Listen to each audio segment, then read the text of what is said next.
Shakespeare's sonnets don't have names, they have numbers. When we want to call them by a name, we just use the first line or part of the first line. This poem is called That Time of Year Thou Mayst in Me Behold, or just That Time of Year. Here is Sonnet 73. That time of year thou mayst in me behold, when yellow leaves, or none, or few, do hang upon those boughs which shake against the cold. Bare ruined choirs, where late the sweet bird sang. In me thou seest the twilight of such day, as after sunset fadeth in the west, which by and by black night doth take away, death's second self that seals up all in rest. In me thou seest the glowing of such fire that on the ashes of his youth doth lie, as the deathbed whereon it must expire, consumed with that which it was nourished by. This thou perceivest, which makes thy love more strong, to love that well which thou must leave ere long. The speaker in Sonnet 73 is an old man, and he's talking to someone he loves. It's evening, late autumn, and the two of them are sitting by a low fire. How do we know this? The first quatrain establishes the season, the second the time of day, and the third is about the present moment as they watch the fire. The three quatrains are parallel in structure. The speaker makes a reference to something in the scene before him, and then uses it as a metaphor, and then he adds another metaphor, or two, and they're all applied to himself. That time of year thou mayst in me behold.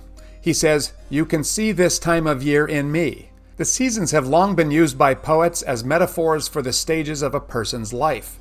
Spring is symbolic of birth and childhood, summer, adulthood. I'm moving into autumn, early autumn, and winter is, of course, symbolic of death. So what time of year are we talking about?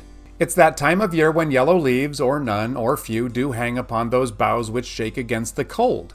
He refers to a tree that has some yellow leaves on it. Or does it? Oh yes, there are a few. This line makes it seem like it's a natural, spontaneous conversation. It's immediate, rather than a carefully constructed thought in iambic pentameter. It doesn't sound like the highly formalized poem that it is. Bare ruined choirs where late the sweet bird sang? The boughs of the trees are being metaphorically compared to ruined choirs. The choir is a part of a church where the clergy or choir members traditionally sit during services.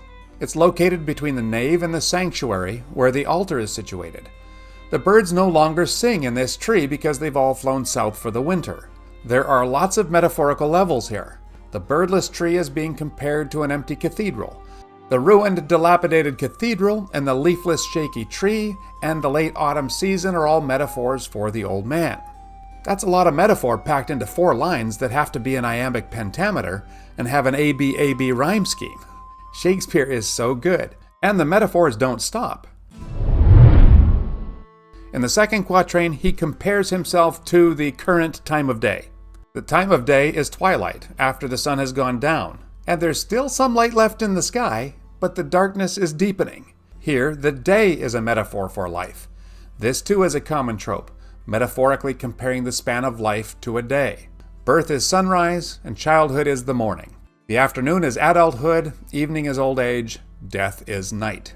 The speaker is saying, you can see the time of day in me. It's after sunset, but there's still some faint light to be seen in the sky. I'm right at the end as dark night slowly takes away all the light. Life. As in the first quatrain, Shakespeare doesn't just leave us with one simple metaphor. That's child's play. He compounds the comparison. Death's second self. A second self is another way of saying an imitation or a copy of the self. Your shadow or reflection is your second self. What's the shape or form of death, but isn't death? It's sleep. Just as we go to sleep at the end of the day, we go to metaphorical sleep at the end of life. Death is to be sealed up in rest, entombed in eternal rest. The speaker says, for me, it's almost time to sleep. So he's like a season, and he's like a day. What else is he like? The third quatrain. In the last quatrain, he's like a fire. What kind of fire is this? It's mostly ashes. It's an old fire. The ashes are from all the wood that was burned earlier when the fire was young. So the life of the fire is being metaphorically compared to a human life. And then Shakespeare, of course, lays on another metaphor. The ashes form the deathbed of the fire. The fire is consumed or smothered by the ashes of the wood that it formerly fed upon. Our life burns hot in our youth, but as it burns, the fuel of life is consumed and turned into ashes, into the deathbed, into death. You know, ashes to ashes, dust to dust. 3 quatrains, 3 batches of metaphors through which the speaker says he's nearing the end of life. Things are looking a little dark, but wait till the couplet. This thou perceivest which makes thy love more strong, to love that well which thou must leave ere long. Couplets in Shakespeare sonnets often pack a punch, a powerful and often surprising conclusion. He has been addressing the loved one all the way through, and he says in the end, this thou perceivest.